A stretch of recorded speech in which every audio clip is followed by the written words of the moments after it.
স্বাগত জানাচ্ছি আজকের আলোচনায়। আজ আমরা কথা বলবো বঙ্কিমচন্দ্র চট্টোপাধ্যায়ের রাজমোহনের স্ত্রী উপন্যাস নিয়ে, বিশেষ করে এর সপ্তদশ পরিচ্ছেদ, যার শিরোনাম সতর্ক প্রেম। হ্যাঁ, সতর্ক প্রেম। বেশ ইন্টারেস্টিং একটা শিরোনাম, তাই না? ঠিক তাই। এই অংশে আমরা মথুর ঘোষ আর তার স্ত্রী তারার সম্পর্কের এক জটিল মুহূর্ত দেখব। যেখানে মথুরের একটা লুকানো দুশ্চিন্তা আছে। আর তারা তার স্ত্রী সেটা ঠিক ধরে ফেলেছে, মানে তার সতর্ক প্রেমের চোখ এড়ায়নি কিছুই। একদম। শুধু দাম্পত্য টানাপোড়েন নয়, এখানে কিন্তু রহস্য, গোপনীয়তা, এমনকি আসন্ন বিপদের একটা বেশ স্পষ্ট ইঙ্গিতও পাচ্ছি আমরা। হ্যাঁ, দেখব কিভাবে তারা স্বামীর আচরণের ছোট্ট ছোট্ট পরিবর্তনগুলো লক্ষ্য করে। আর তারপর একটা অপ্রত্যাশিত ঘটনা ঘটে, যা পরিস্থিতিকে আরও ঘোলাটে করে তোলে। তাহলে চলুন এই পরিচ্ছেদের গভীরে ঢোকা যাক, বোঝার চেষ্টা করি চরিত্রদের মনের অবস্থা আর ঘটনার আসল তাৎপর্যটা কি। চলুন শুরু করা যাক। গল্পের শুরুতেই, মানে পরিচ্ছেদের শুরুতেই মথুর ঘোষকে দেখছি, সে যেন বিশ্রাম নেওয়ার চেষ্টা করছে, কিন্তু পারছে না। ভেতরে একটা ছটপটানি, তাই তো? হ্যাঁ, একদম। আর তারা পাশে বসে পাখা দিয়ে হাওয়া করছে, কিন্তু শুধু কি হাওয়া করছে? সে স্বামীর মুখের দিকে তাকিয়ে আছে, বোঝার চেষ্টা করছে। ঠিক। মথুর তো ঘুমানোর ভান করছে, কিন্তু তার দীর্ঘশ্বাস। সেটাই তো সব বলে দিচ্ছে। তারা বুঝতে পারছে কিছু একটা গড়বড়। আর সে কিন্তু চুপ করে নেই, সরাসরি জিজ্ঞেস করছে। এখানেই তারার চরিত্রটা, মানে তার অ্যাক্টিভনেসটা চোখে পড়ে। হ্যাঁ, জিজ্ঞেস করে, কেন ঘুমাচ্ছ না? মনে সুখ নাই কেন? এটা কিন্তু সাধারণ প্রশ্ন না, তাই না? না, একদমই না। এটা উদ্বেগের প্রকাশ। তার প্রেমটা এখানে সত্যি সতর্ক। মথুর প্রথমে একটু চমকে যায়, যেন ধরা পড়ে গেছে। তারপরই হেসে উড়িয়ে দিতে চায়। বলে, পাগল, কি সব বলছো? আমার আবার দুঃখ কিসের? একটা ডিফেন্সিভ ভাব আর কি। কিন্তু তারার ওই স্নেহমাখা কিন্তু অনুসন্ধানী চোখের সামনে কি এসব টেকে? একেবারেই না। তারা তো প্রায় মিনতি করে বলছে, প্রিয়তম, আমাকে ফাঁকি দিও না। সে বলছে, তুমি হয়তো দুনিয়াকে ফাঁকি দিতে পারো, কিন্তু আমাকে পারবে না। স্বামীই তো তার সব। মথুর আবারও পাশ কাটাতে চায়, কিন্তু তার গলার স্বর সেটাই তাকে ধরিয়ে দেয়। আর ঠিক তখনই তারা তার পর্যবেক্ষণের ঝুলিটা খোলে, তাই না? হ্যাঁ, গত ৩ দিনের একেবারে পুঙ্খানুপুঙ্খ হিসেব। কিভাবে মথুরের হাঁটার তেজ কমে গেছে, চোখের দৃষ্টি কেমন শূন্য, কথা কমে গেছে, হাসিটাও কেমন যেন মেকে। এমনকি নিজের মেয়ে বিন্দুর প্রতিও আগের মতো টান নেই। অন্য স্ত্রী চাঁপার সাথেও কথা বলছে না সেভাবে। এই পর্যবেক্ষণগুলো কিন্তু দারুণ। শুধু তারার নজর কতটা তীক্ষ্ণ সেটাই দেখায় না, বরং মথুরের সমস্যাটা যে কতটা গভীর সেটারও ইঙ্গিত দেয়। এটা সাধারণ মন খারাপ নয়। চাঁপার কথা বলার সময় তারার মুখে নাকি একটু কুটিল হাসিও খেলে যায়। হ্যাঁ, লেখক ওইটুকু বাস্তব ডিটেল বাদ দেননি। সতীনের প্রতি একটু স্বাভাবিক ঈর্ষা বা প্রতিদ্বন্দ্বিতা, এতে চরিত্রটা আরও জীবন্ত লাগে, তাই না? অবশ্যই। শুধু আদর্শ স্ত্রী নয়, রক্ত মাংসের মানুষ, কিন্তু পরক্ষণেই আবার স্বামীর চিন্তায় ব্যাকুল। তার আকুতিটা দেখুন। বলছে স্বামীই তার সব, তার জীবনের অবলম্বন।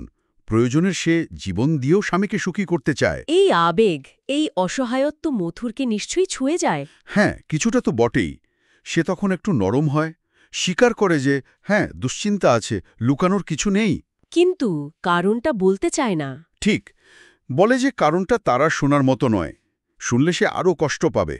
কি অদ্ভুত যুক্তি বলুন তো। হ্যাঁ, একদিকে স্বীকার করছে, আবার স্ত্রীকে অন্ধকারেও রাখছে। এতে তো তারা আরও কষ্ট পায়। আরও বেশি একাবোধ করে হয়তো। বুঝতে পারে মিনতি করে লাভ নেই। তখন সে নিজেকে সামলে নেয়, উঠে দাঁড়ায়, শান্তভাবে বলে, একটা অন্য অনুরোধ রাখবে। মথুরকে কথা দিতে হবে। কিন্তু কথাটা শেষ করতে পারল কি? না, তার আগেই ওই ঘটনাটা। ওই শব্দটা। হ্যাঁ, বাইরে থেকে ভেসে আসে একটা অদ্ভুত কর্কশ শব্দ, প্যাঁচার ডাকের মতো, কিন্তু আরও বিকট। ব্যাস, এই শব্দটা এসেই পুরো নাটকের মোড় ঘুরিয়ে দিল। এটা যেন একটা সিগন্যাল। মথুর শুনেই চমকে বিছানা থেকে উঠে দাঁড়ায়, মানে ইনস্ট্যান্ট রিয়াকশন। তারা ভয় পায় ঠিকই, কিন্তু প্রথমে ভাবে হয়তো প্যাঁচা বা অন্য কোনো নিশাচর পাখি। অশুভ ঠিকই, কিন্তু অস্বাভাবিক তো নয়। কিন্তু শব্দটা যখন দ্বিতীয়বার শোনা গেল, আরও জোরে, আরও কর্কশভাবে। মথুরের আর কোনো দ্বিধা রইল না। তারা কিছু বলার আগেই সে ঘর থেকে বেরিয়ে গেল, দ্রুত। এই ব্যাপারটা তারার মনে কিন্তু খটকা তৈরি করে। একটা পাখির ডাকে এত বিচলিত হওয়ার কি আছে? এখানেই তো বঙ্কিমচন্দ্রের লেখার মুনশিয়ানা। একটা সাধারণ প্রাকৃতিক শব্দকে ব্যবহার করে কি অসাধারণ সাসপেন্স তৈরি করছেন। মথুরের প্রতিক্রিয়া স্পষ্ট বলে দিচ্ছে এই শব্দের সাথে ওর কোনো গোপন যোগাযোগ আছে। তারা নিজেও কিন্তু ভাবছে আওয়াজটা ঠিক সাধারণ প্যাঁচার ডাকের মতো ছিল না, ওর কানও কিন্তু খুব সজাগ। স্বামী এভাবে বেরিয়ে যাওয়ার পর তারা আর স্থির থাকতে পারে না। স্বাভাবিক। কৌতূহল আর উদ্বেগ দুটোই কাজ করছে। সে ভাবে মথুর হয়তো নিচে নেমে গেছে, তাই সে ছাদে উঠে যায়। যদি ওদিক থেকে কিছু দেখা যায়, যেদিক থেকে শব্দটা এসেছিল সেদিকে তাকিয়ে থাকে। কিন্তু রাত তো। হ্যাঁ, অন্ধকার, কিছুই স্পষ্ট নয়।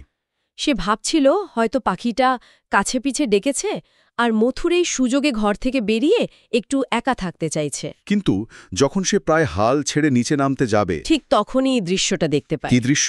বাড়ির পিছনের দরজা, মানে খিড়কির দরজা দিয়ে একটা লোক বেরিয়ে আসছে। সন্তর্পণে। আর লোকটাকে আলো আধারিতেও চিনতে ভুল হয় না, তার স্বামী মথুর ঘোষ। সর্বনাশ। হ্যাঁ, মথুর দরজা পেরিয়ে হনহন করে বাড়ির পিছনের জঙ্গলের দিকে চলে যায়, রাতের অন্ধকারে লুকিয়ে। এটা দেখে তার অবস্থা কি হলো? উপন্যাসে লেখা আছে তার মনে হলো যেন মূর্ছা যাবে, ভয়ে আতঙ্কে সারা শরীর কাঁপছে। স্বাভাবিক। একদিকে স্বামীর প্রতি অগাধ ভালোবাসা, বিশ্বাস, সে ভাবতেই পারে না মথুর কোনো খারাপ কাজ করবে। অন্যদিকে চোখের সামনেই সন্দেহজনক দৃশ্য, বিরাট একটা দ্বন্দ্ব ওর মনের মধ্যে। কিন্তু এই অবস্থায়ও সে কিন্তু ভেঙে পড়ছে না। সে ছাদের আলসের ওপর ঝুঁকে দাঁড়িয়ে থাকছে, দেখছে। হ্যাঁ, পাথরের মূর্তির মতো। মথুর জঙ্গলে মিলিয়ে যাওয়ার পরেও সে সেদিকে তাকিয়ে, চারপাশের অন্ধকার, নিস্তব্ধতা ভয়টাকে যেন আরও বাড়িয়ে দিচ্ছে। এই দাঁড়িয়ে থাকাটা, এই দেখাটা, এটাও তার সতর্ক প্রেমেরই একটা অংশ। সে সত্যটা জানতে চায়। বেশ কিছুক্ষণ কেটে যায় এভাবে। তারা হয়তো ভাবছিল আর কিছু দেখার নেই। ঠিক তখনই আবার মথুরকে দেখতে পায়। কিন্তু জঙ্গলের দিক থেকে নয়, বাড়িরই একটা অংশ থেকে। কোন অংশ? ওই যে গুদাম মহল বলা হয়েছে, মানে বাড়ির একটা পরিত্যক্ত অন্ধকার মতো জায়গা, যেখানে পুরনো জিনিসপত্র থাকে আর কি। আচ্ছা, স্টোর রুম বা ওই জাতীয় কিছু। হ্যাঁ, সেখানকার একটা ছোট লোহার দরজা দিয়ে মথুর নিঃশব্দে বেরিয়ে আসছে। মানে সে বাইরে যায়নি বেশিক্ষণ, গুদাম মহলেই ছিল। তাই তো মনে হয়। স্বামীকে বাড়ির ভেতরে দেখে তারা হয়তো একটু স্বস্তি পায়, কিন্তু চিন্তা তো কমে না, বরং বাড়ে। গুদাম মহলে কি করছিল সে? ওই লোহার দরজাটাই বা কিসের? ঠিক রাতের বেলা বাড়ির ওইরকম একটা জায়গায় গোপন আনাগোনা, তার আগে ওই অদ্ভুত শব্দ, মথুরের দুশ্চিন্তা, সব মিলিয়ে রহস্যটা আরও ঘনীভূত হয়। তারা কি ছাদ থেকে নেমে যায়? না, তখনও দাঁড়িয়ে থাকে, দেখে এরপর কি হয়, অপেক্ষা করে। প্রায় আধ ঘন্টা অপেক্ষা করে, কিন্তু মথুরা আর ওই দরজা দিয়ে ফেরে না, বা অন্য কোথাও যায়ও না। তারা ক্লান্ত হয়ে পড়ে। শেষ পর্যন্ত ভাবে, যাক, স্বামীর অন্তত কোনো বিপদ ঘটেনি, তিনি বাড়ির মধ্যেই আছেন। এই ভেবে সে নিচে নামে, নিজের ঘরে ফেরে। ঘরে ফেরার পর তার মনে একটা নতুন ভাবনা আসে, তাই না? হ্যাঁ, যেন একটা বিদ্যুৎ চমক। সে এতক্ষণের ঘটনাগুলো মেলায়, স্বামীর উদ্বেগ, রাতের শব্দ, খিড়কি দিয়ে যাওয়া, গুদাম মহল থেকে ফেরা। তার মনে হয় এই রাতের ঘটনার সাথে স্বামীর ওই দুশ্চিন্তার যোগ আছে। এতদিন শুধু কষ্ট পাচ্ছিল, এবার কারণটা খোঁজার একটা দিশা পেল যেন। লেখক বলছেন তার মনের অন্ধকারে যেন একটা আলো দেখা দিল। সে মনে মনে কিছু একটা ঠিক করে ফেলে। কি ঠিক করে সেটা অবশ্য বলা নেই, এখানেই সাসপেন্সটা ধরে রেখেছেন লেখক। এর একটু পরেই মথুর ঘরে ফেরে, আর এবার তার হাবভাব আরও অদ্ভুত। কিরকম? আগের চেয়েও বেশি অস্থির, চঞ্চল, কিন্তু তার চোখে মুখে একটা চাপা, কি বলবো, উত্তেজনা বা গর্বের মতো ভাব। উদ্বেগ আর গর্ব একসাথে, এ তো ভারী অদ্ভুত কম্বিনেশন। ঠিক তাই। সে কি কোনো বিপদ কাটিয়েছে, নাকি কোনো প্ল্যান সফল করেছে, বোঝা মুশকিল। আর ঠিক এই সময়েই আসে ক্লাইম্যাক্সটা, মানে তারার প্রতিক্রিয়া। হ্যাঁ, তারা যে কিছুক্ষণ আগেও স্বামীর জন্য আকুল ছিল, সব জানতে চাইছিল। সে মথুরের এই ফেরা আর এই অদ্ভুত আচরণ দেখেও একেবারে চুপ। একটা কথাও জিজ্ঞেস করে না। সে যে মথুরকে বেরিয়ে যেতে বা গুদাম মহল থেকে ফিরতে দেখেছে, তার কোনো আভাস পর্যন্ত দেয় না। এই নীরবতাটা কিন্তু তার আগের কান্নাকাটি বা মিনতির চেয়ে অনেক বেশি শক্তিশালী। এটা একটা সচেতন সিদ্ধান্ত। সে হয়তো বুঝে গেছে সরাসরি প্রশ্ন করে লাভ নেই, অন্য পথ ধরতে হবে। তার সতর্ক প্রেম এবার অন্য রূপ নিয়েছে, পর্যবেক্ষণের, হয়তোবা প্রতীক্ষার, বা নিজস্ব কোনো অনুসন্ধানের প্ল্যান। আর এখানেই ১৭ নম্বর পরিচ্ছেদ শেষ, একটা চরম অনিশ্চয়তা রেখে। তাহলে আমরা দেখলাম সতর্ক প্রেম পরিচ্ছেদে কিভাবে মথুরের ভেতরের উদ্বেগ একটা বাইরের রহস্যময় ঘটনার সাথে জুড়ে গেল। আর তারা তার প্রেম আর সজাগ চোখ দিয়ে সেই রহস্যের খুব কাছাকাছি পৌঁছে গেল, যদিও সে নিজে এখনও সবটা জানে না। একদম। মথুরের আচরণ, ওই শব্দটা, রাতে লুকিয়ে বেরোনো, গুদামমহল, ফিরে আসার পর ওই অদ্ভুত চাহনি, প্রত্যেকটা জিনিসই রহস্য বাড়িয়েছে। আর তার চেয়েও বড় রহস্য এখন তার আর ওই চুপ করে থাকাটা, তার মনের ভেতরের সিদ্ধান্তটা কি। সেটাই তো। এখন প্রশ্ন হলো, মথুর আসলে কিসের মধ্যে জড়িয়ে, কি করছিল সে রাতে? গুদামমহলের রহস্যটাই বাকি। আর তারা কি করবে? সে কি স্বামীকে বাঁচানোর চেষ্টা করবে, নাকি সত্যিটা জানার জন্য নিজের মতো করে এগোবে? তার এই নীরবতা কি ঝড়ের আগে শান্তি? তার সতর্ক প্রেম তাকে কোন দিকে নিয়ে যাবে? সে কি পারবে মথুরের এই গোপন জগতের রহস্য ভেদ করতে, নাকি নিজেই কোনো নতুন বিপদে পড়বে? বঙ্কিমচন্দ্র আমাদের কিন্তু এই প্রশ্নগুলোর মধ্যেই ছেড়ে দিয়েছেন। পরের অধ্যায়ের জন্য একটা দারুণ আগ্রহ তৈরি করে দিলেন। সত্যিই তাই, ব্যাপারটা নিয়ে ভাবার অনেক অবকাশ রয়ে গেল।